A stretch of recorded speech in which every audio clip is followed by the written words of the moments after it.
I finally have projects that are actually finishing up. So like the snow plows on the quad, it's done. Don't need to do anything about it.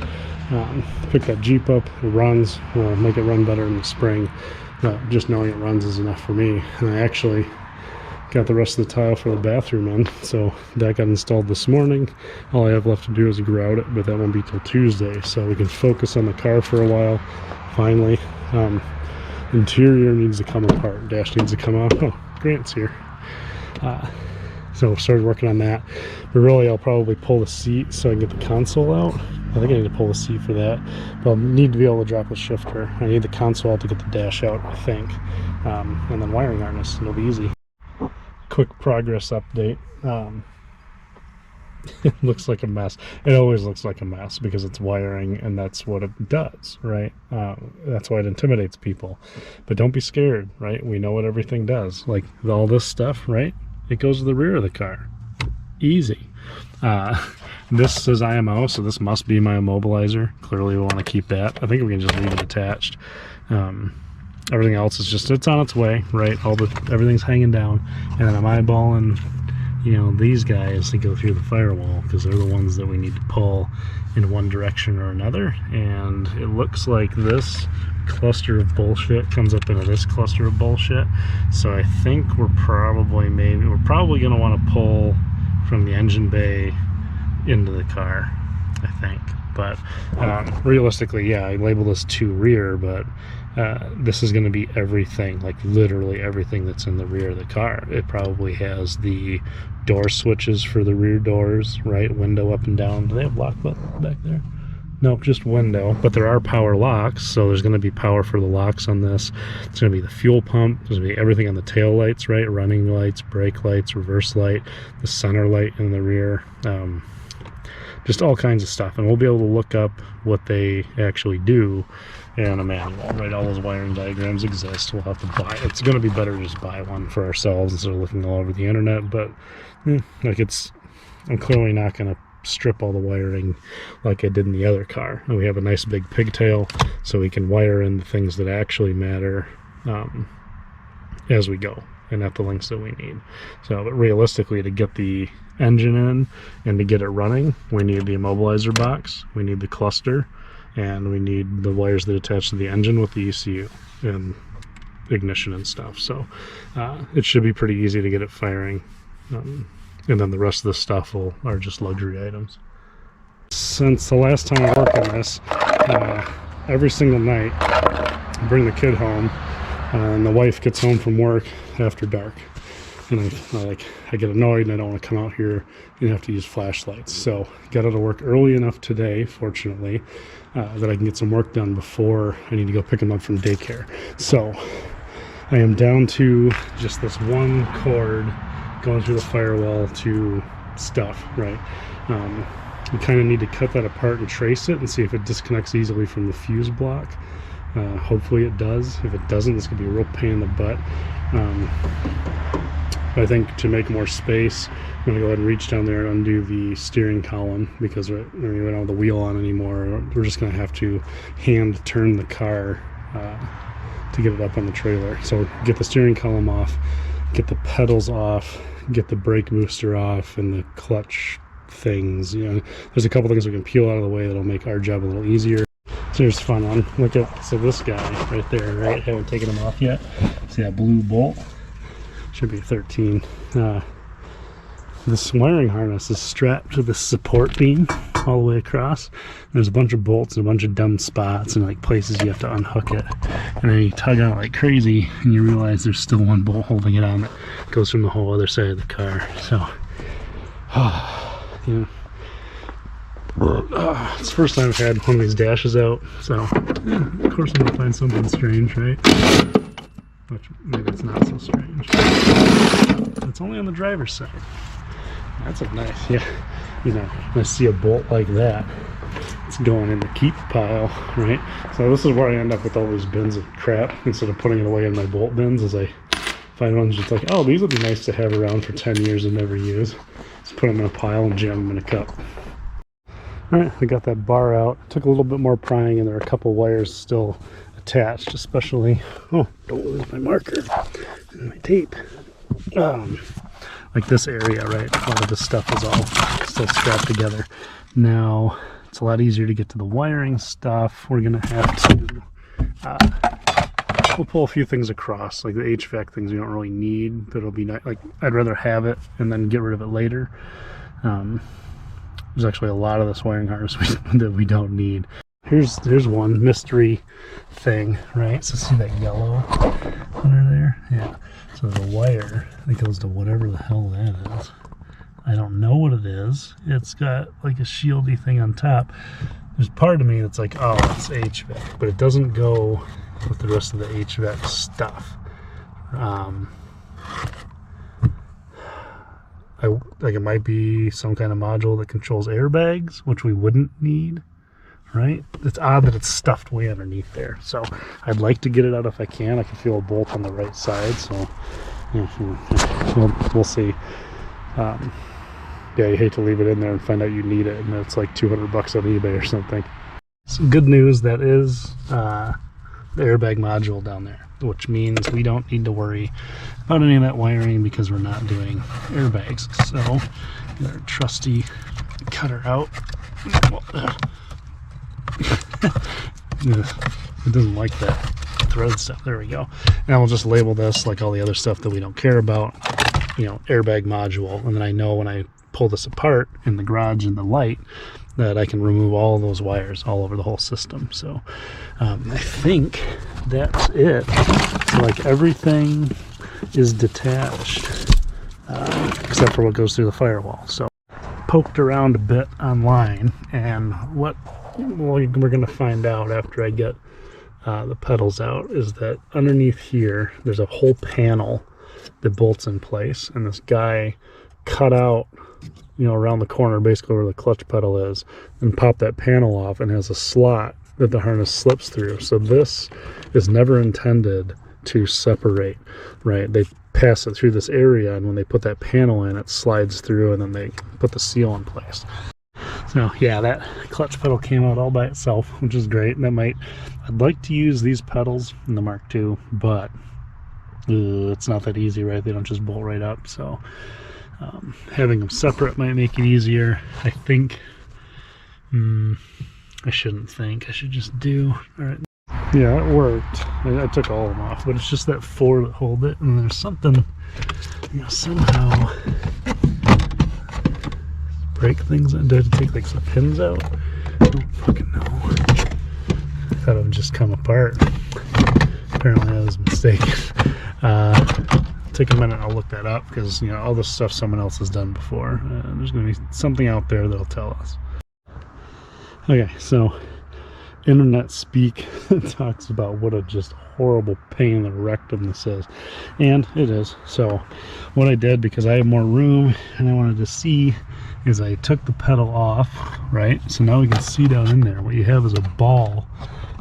And then see those 2 little flanges poking into the ball? So the special tool that Volkswagen has pushes those 2 flanges away so that the ball pops out.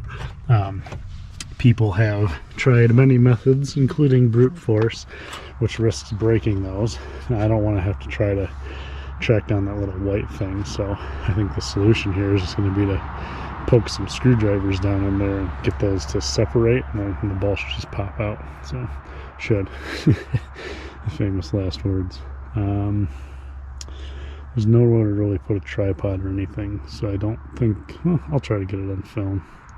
I'm going to get a screwdriver. Now it might be that I can just push one in there and it'll put tension. Maybe it'll pop one side and then I can just do the other side, but I have my doubts. This is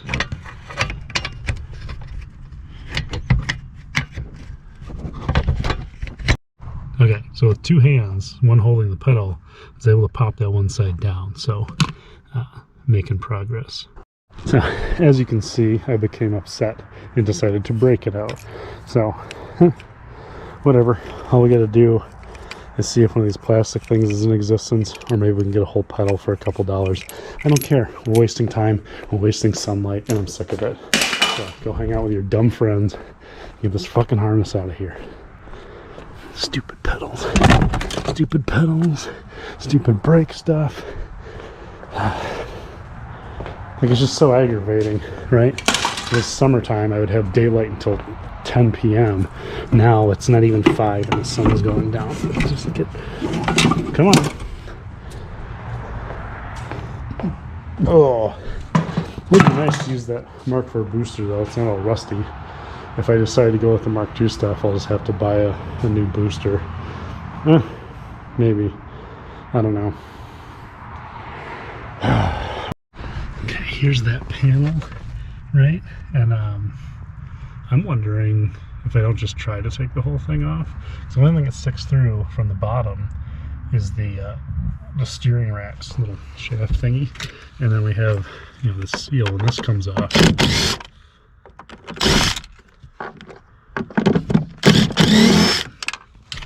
So that piece should. Oh, I wonder if there's bolts that go through the other side too. But right here is where that channel is. So the whole, once this is apart, the whole harness can slide through. And if we're able to take that whole thing out just by unbolting it and kicking it really hard, that'll give me a big area to pull everything through. I'd be really happy with that. Okay, so everything's off to the side. And then I'm thinking maybe the guy cut smaller so you don't have to deal with the bolts, but like we can reach them. So we got a bolt there and a bolt there that need to come out. But that means if we, instead of going from here, if we go from here, diagonal across and diagonal up, we'll have a nice big area. So that's my plan.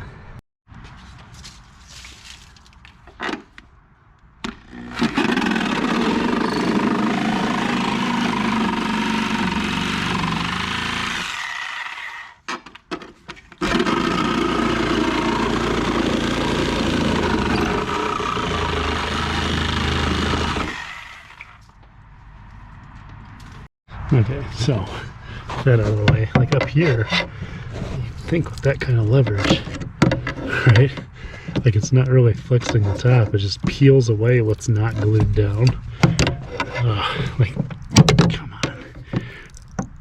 What I'm kind of hoping is that there'll be a tipping point where one piece starts to separate and then it's just chain reaction. The whole thing comes out. So I'm going to keep prying at it. I don't want to get the torch out. There's too much flammable stuff around. If I burn up this wiring harness, I'll be super sad. So, yeah, we'll just keep prying. See if there's any good news in a minute. So this is my setup. 2 pry bars to get the distance. And then I gave up and I cut closer like that other guy did.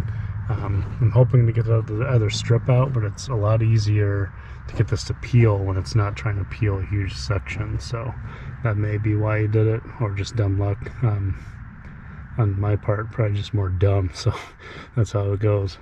Okay, here you can see it's getting close, but I just don't have enough push to push it all the way. Just gotta keep prying at it, and eventually it's gonna pop loose. So maybe I'll grab a pair of gloves and reach in there and just give it a pull. Okay, so I was able to get that bolt off now that it's in a better position. And then we've got this metal plate that, there we go, comes through. And it has a gap, you know, it only covers the bottom part. And there's that glue, like, that stuff's just nasty. So now this will just slide over the top. Hopefully, thank you, Light. So there's some more of that glue. Just, it's awful. Like, I want some, right? So I can use it for things, but in this situation, it really sucks. Whatever, we'll deal with that later. Now, we have a pretty decent sized hole. I would still like to get this piece off. Okay, so I had the realization that I don't have to fight that glue anymore. I could just sawzall across the top and just folded it down out of the way. Now we have a ton of room to pull that harness through. I'm going to go inside and tear on that carpet a little bit just so it's not snagging on anything, and I kind of make sure everything's draped in such a way that it'll pull through easily. Like, it's going to come through. I just hope I don't break too much stuff in the process.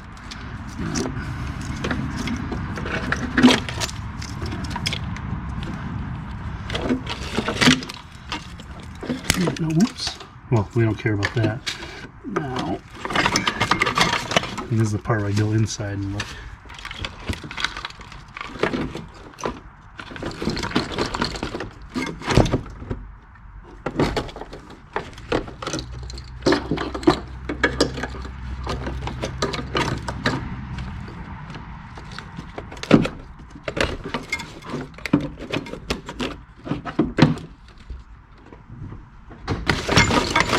Gets it going. Oh my gosh.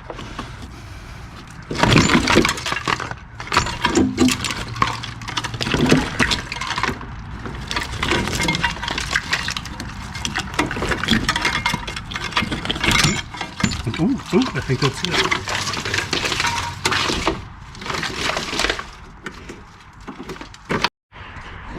Okay, 10% battery left, which in the world of the GoPro 8, I believe means I have about 30 seconds. It seems to run out pretty fast, but I think we are separated. Make sure nothing's... Yeah, okay. So here's our spaghetti monster. And that is way more wiring than we're probably going to need. So the nice thing is it's going to be in the garage, and I can turn the heater on, and we can do it piece by piece over the winter, since this project is obviously going to take 4 billion times longer than I originally thought it would. So the only things we have left to do on this before we take it to scrap, so I want to get that pendulum mount off, we need to get the shifter box off, and we need to take the fuel tank off. The scrap yards usually want the fuel tank removed and just somewhere. Okay, just got the last two things I wanted out, and that's that passenger side pendulum mount, just in case we end up using it in the other car. I think we might have to. And the shifter stuff, right? Because we can just replace that one end that I broke.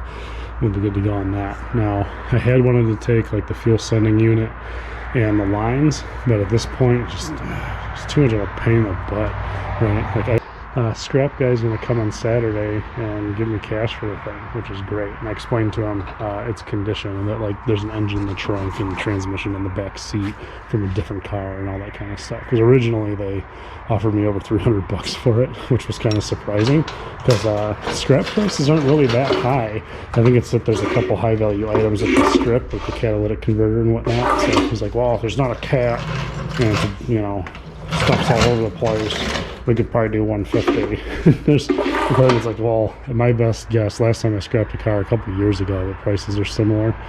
You know, I got to drive it there myself, I got to strap it down. It takes half the day, and I'm out at the door maybe $250. So it's like, shoot, save $100 and he'll just come get it. That's the way to do it. Okay, well, the scrap guy's coming today, allegedly. He's supposed to give me a call, and then they'll be here like 45 minutes later. I did a big double check, just kind of looked over the interior, looked over the stuff back here, make sure there's nothing that I wanted to keep.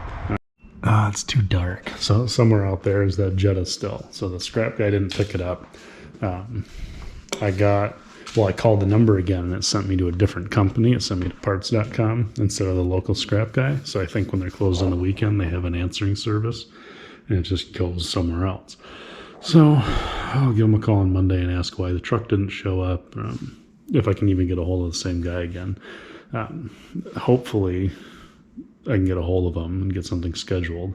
But if I can't, I think I'm going to be able to do a 3-day week and still hit 40 hours at work, so that I'll have a 4-day weekend. Then I could use Thursday to go get the trailer again, bring it back here, put the car on it, bring it in myself. You know, I'll get a little more for it. It'll be a waste of a day, but at this point, who cares? You know, as long as we get it gone and then we got the heater out, the garage will be comfortable all winter long to kind of get everything ready and prepped to go into the car, including some paint work we need to do. Well, I don't know where those went, but they're around. Either way, there's plenty to do. We'll be busy.